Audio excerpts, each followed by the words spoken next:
parece, sí. Ya nadie sabe. Buenas noches, qué bueno que nos acompaña. Estamos en Observatorio Cotidiano, una mirada desde las ciencias. Y en esta ocasión vamos a platicar sobre los rankings universitarios, para qué sirven, para qué no sirven, qué nos dicen y qué no nos dicen.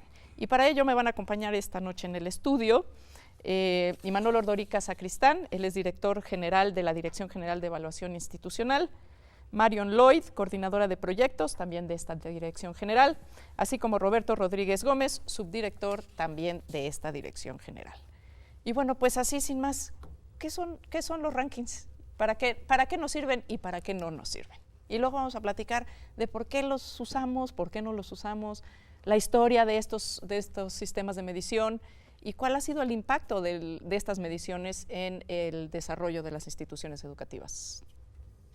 Bueno, son sistemas de clasificación que llevan dentro de ellos algunas formas de medición, generalmente no transparentes, y hay básicamente de dos tipos: aquellos que se elaboran con base en fundamentalmente la producción académica, el número de citas y otros indicadores cuantitativos, y aquellos que ponen el énfasis en el prestigio de las instituciones y entonces recogen sus datos a través de encuestas. Y por supuesto hay los que utilizan una y otra metodología de manera conjunta. Aparecieron así en el escenario internacional hace poco más de una década, han tenido mucha popularidad, hay que decirlo. Sí, ya todo el mundo habla de los rankings. Todo el mundo habla de los rankings. ¿Cómo está rankeada tu universidad?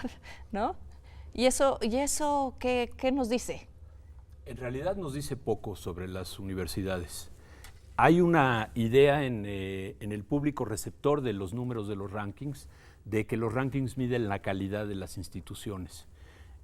Son números que son fácilmente digeribles, porque finalmente tú estás poniendo en primero, segundo, tercero o el que sea lugar a una institución respecto de otra, haciendo una combinación agregada de distintos indicadores. La gente no tiene que ver no se mete a ver qué es lo que arma el número, sino simplemente quién quedó en primer lugar, ¿no?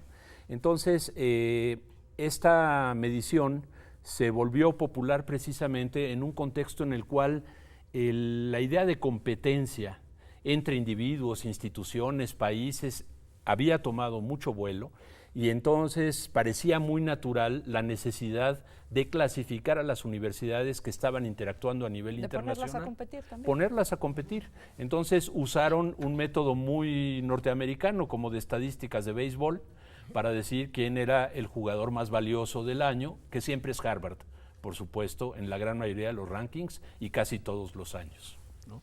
Marion, ¿cuál es, desde tu punto de vista, ¿para qué sirven estos rankings? Sí, bueno, yo creo que sirven para dar una idea de finalmente qué tipo de universidad es. Si es una universidad de investigación, van a salir muy bien, si publican mucho en cierto tipo de journals, pero está muy, muy sesgado. El problema que nosotros vemos y siempre estamos señalando es esta cuestión de que está sesgado hacia el modelo de Harvard, es qué tanto te pareces a Harvard. Entonces, qué tanto, por ejemplo, el idioma inglés. Los países que no son angloparlantes están en enorme desventaja. Entonces, en estas universidades, si alguien publica en otro idioma, casi no aparece.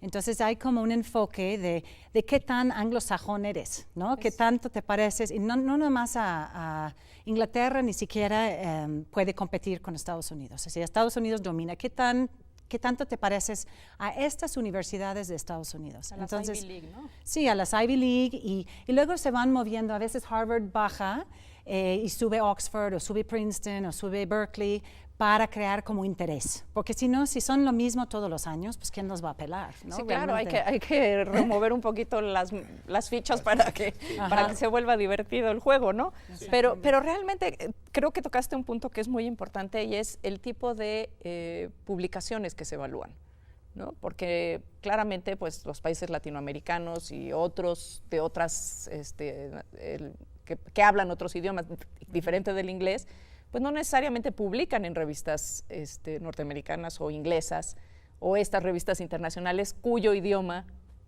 fundamentalmente es el inglés.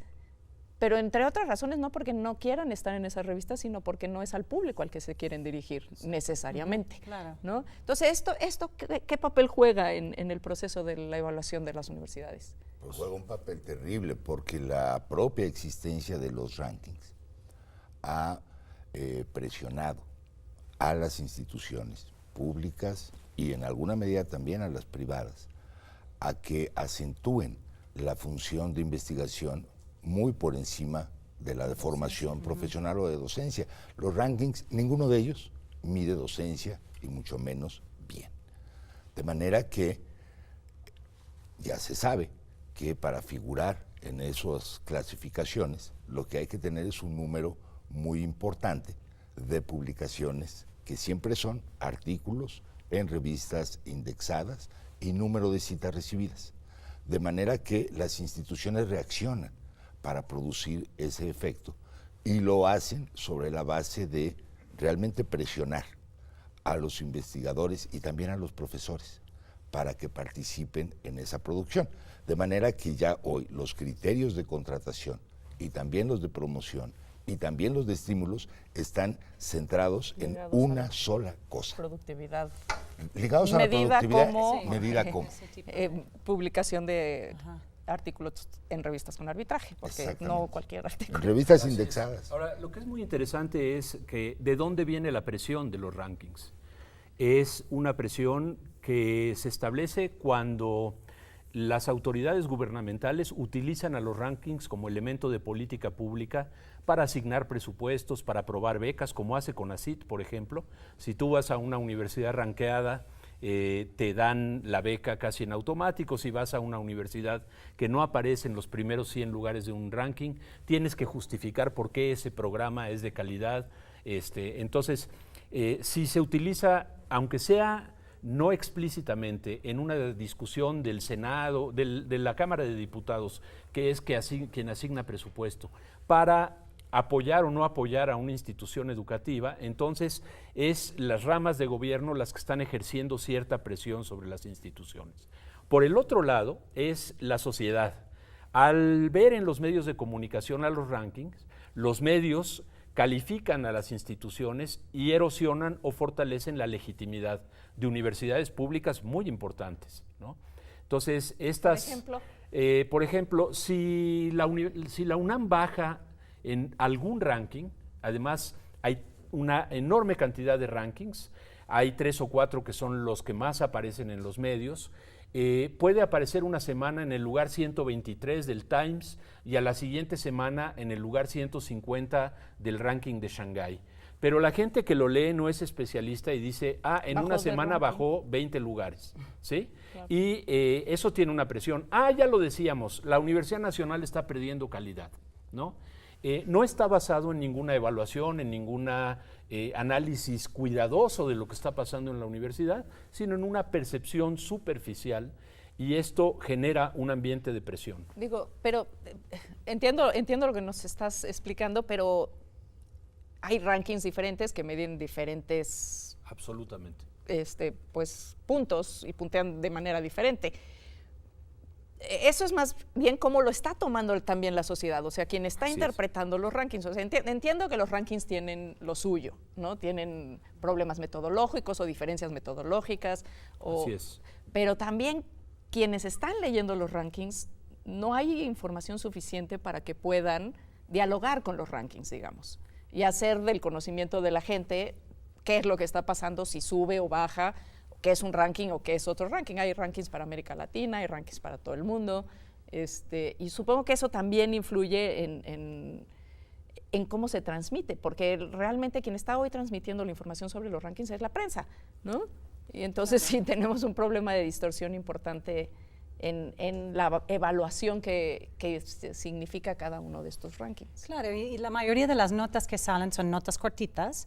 Yo estaba revisando unas notas muy chistosas así, hablando de la UNAM, y de repente hablan de, en el rectorado tal, la UNAM subió tantos puntos, y mira, en el rectorado tal bajó, ¿no? Entonces, de repente, obviamente, la idea es, vamos a atribuirlo al actor de la actuación de la rectoría.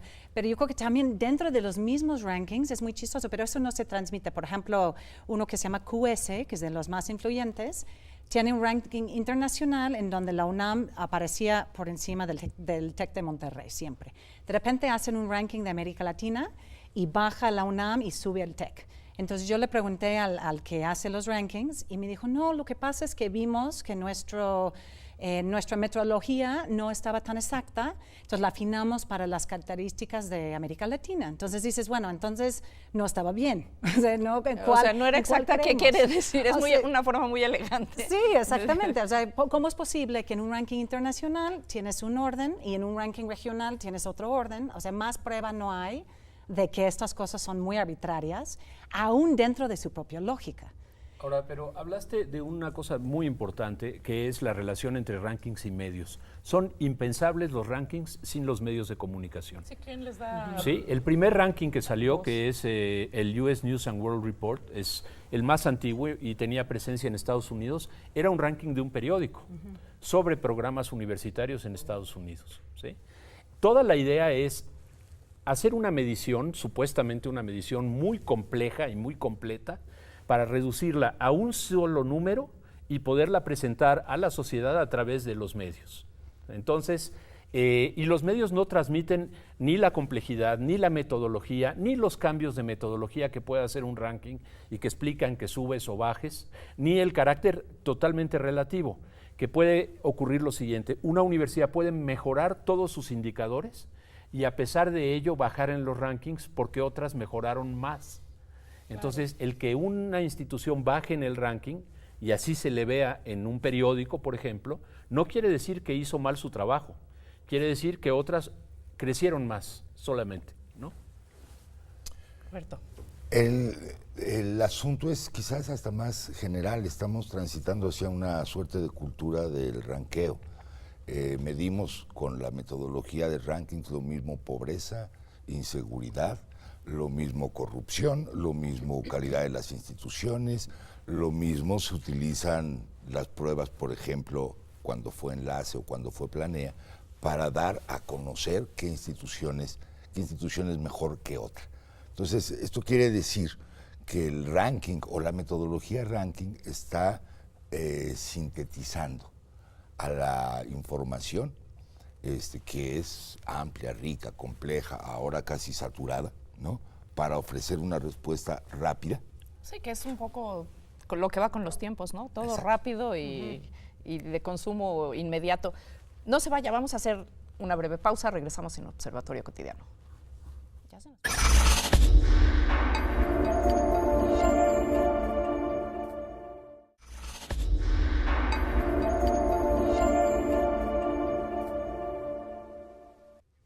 Qué bueno que sigue con nosotros. Estamos aquí en Observatorio Cotidiano, una mirada desde las ciencias, y estamos platicando sobre los rankings universitarios, su importancia, su relevancia, su pertinencia. Y bueno, de todo ello estamos aquí comentando con Imanol Ordorica, Marion Lloyd y Roberto Rodríguez. Y yo quería hacerles una pregunta. Estábamos evaluando la importancia y cómo han ido variando los rankings y cómo miden o no los rankings los temas que son realmente importantes para una vida académica de una institución universitaria. Desde una parte que comentabas tú, Mariam, cómo se deja mucho de fuera la docencia, que es una parte de la esencia de una universidad, ¿no? Bueno, universidad sin docencia pues es un instituto de investigación, no es una universidad. Pero un tema que es muy importante es el tema de las ciencias sociales, porque estamos muy acostumbrados de las ciencias exactas o ciencias naturales que se puedan medir las cosas. Pero en las ciencias sociales el panorama es muy diferente. ¿Y cómo se recoge esa información? Por ejemplo, cómo puntea un libro de 500 hojas, ¿no? Que tomó prácticamente una vida o 5 o 10 años hacer, frente a 20 papers que te tomaron 5 años, ¿no? ¿Cómo se valora eso? ¿Cómo se evalúa eso en los rankings? ¿O está fuera de los rankings? Exacto, está fuera, se desprecia y peor, se menosprecia. Es decir, como si la producción que está fuera del formato típico de artículo en una revista indexada no contara. Y eso ha tomado muy desprotegido a las áreas de ciencias sociales y más aún a las de humanidades, ¿no? Que tienen como formatos o formas de publicación que son distintas, típicamente el libro o los capítulos del libro. Los capítulos del libro ni siquiera se pueden contar, porque no hay una forma de registro estandarizada para ello. De manera que en estas áreas, en que parte muy importante de la producción, quizás más de la mitad, transcurre a través de capítulos del libro y por supuesto de libros de autor, ¿no? De un trabajo colegiado y distinto, no cuenta para los rankings, y eso es una debilidad desde el punto de vista de, otra vez, la presión que están sintiendo los investigadores para cambiar su modo de producción y sobre todo su modo de difusión de los conocimientos que producen en estas áreas. Este es un tema súper interesante, porque si eso está ejerciendo presión, que claramente lo hace, sobre los investigadores, ¿qué está pasando en las áreas de investigación? ¿Está habiendo cambios? ¿Se está viviendo eso de alguna manera y se está reaccionando a o simplemente seguimos haciendo nuestro trabajo y ya? Ha venido aparejado a cambios que ya se estaban produciendo en los sistemas de evaluación de académicos y de investigadores en áreas de la ciencia. La medición cuantitativa por encima de la evaluación cualitativa. La segunda, la cualitativa, siempre ha sido mucho más compleja. Entonces, aquellas áreas que están más acostumbradas a la publicación de artículos arbitrados por pares, lo cual supone una calidad particular, y a las que se puede asociar índices de impacto a partir del número de citas recibidas, empezaban a generar un modelo que se trasladó desde básicamente la física a todas las demás disciplinas dentro de una universidad. Esto embonó perfectamente con los rankings.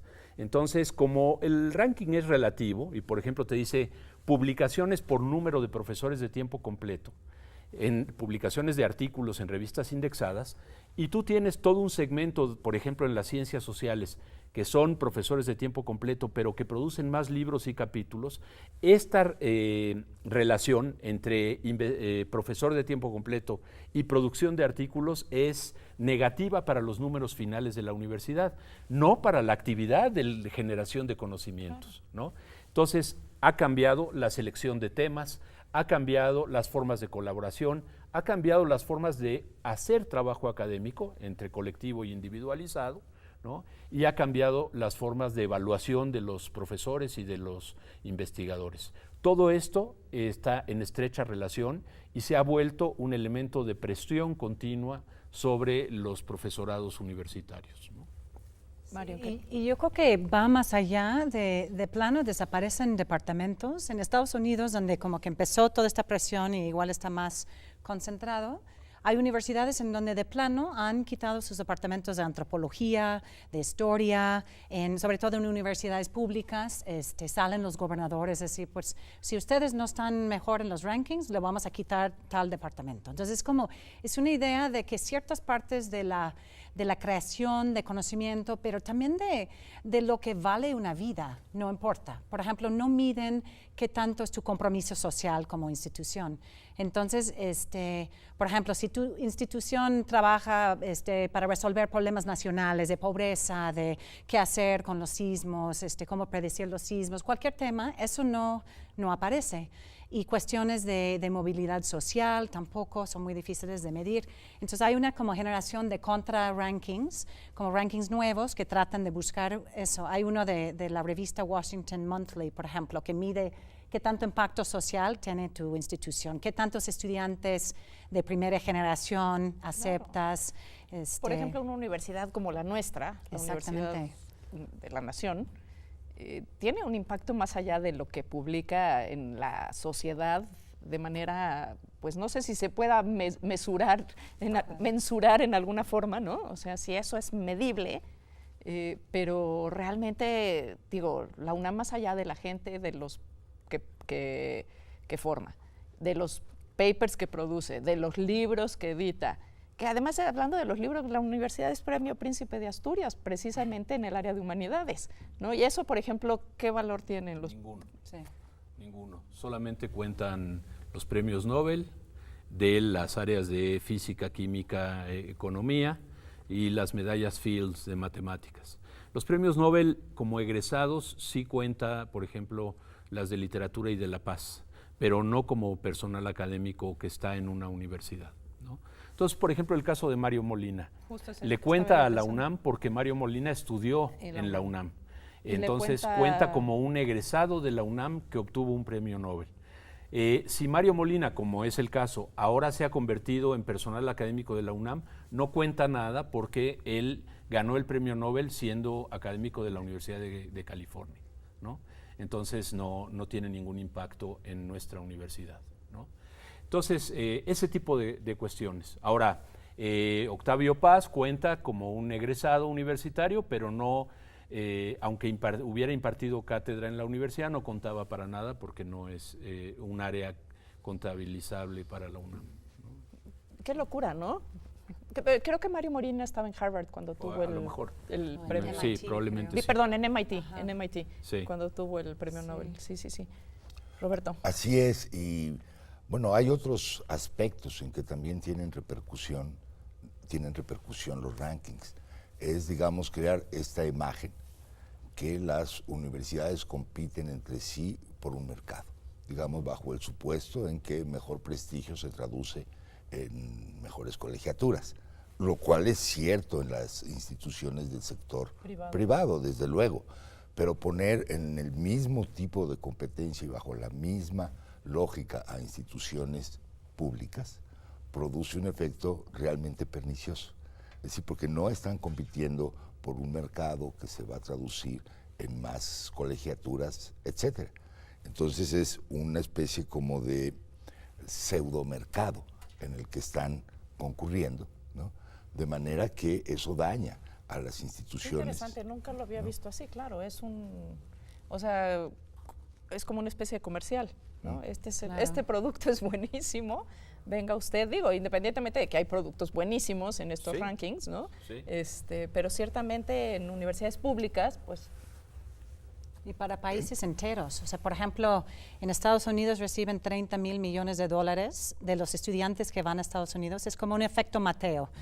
Tú sales bien en los rankings, entonces vienen los mejores estudiantes, vienen los investigadores, entonces sigues subiendo los rankings, puedes generar más dinero, como Australia, como Canadá.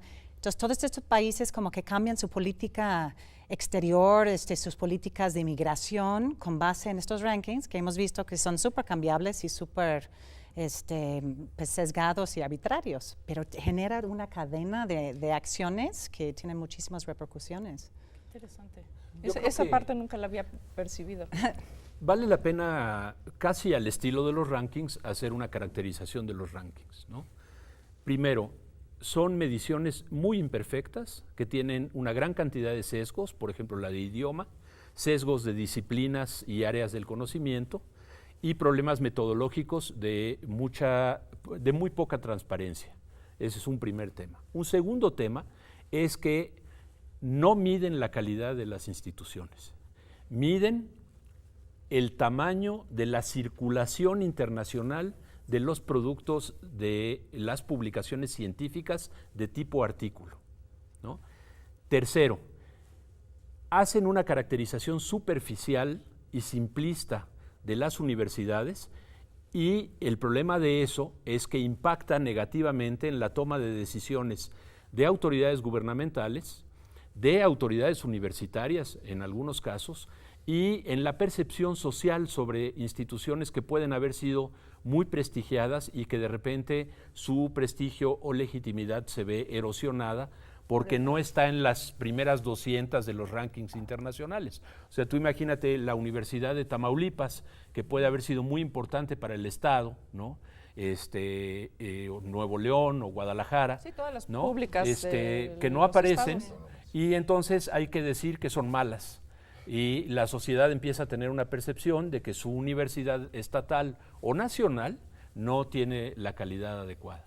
Entonces, en última instancia, es difícil encontrar una idea de que el ranking está trayendo una acción provechosa o un beneficio a la educación superior, ¿no? Bueno, pues es que entramos a esta dinámica de que lo que no se mide no existe. Exacto. Y bueno, pues hay tantas cosas que nosotros valoramos entrañablemente que son inmedibles, inconmensurables. Y bueno, Imanol, Marion, Roberto, el tiempo se nos ha acabado. Les agradezco muchísimo haber estado con nosotros esta noche. A los colegas de TV UNAM que hacen posible que este programa llegue hasta usted y usted que hizo el favor de mirarnos esta noche. Esto fue Observatorio Cotidiano, una mirada desde las ciencias. Hasta la próxima.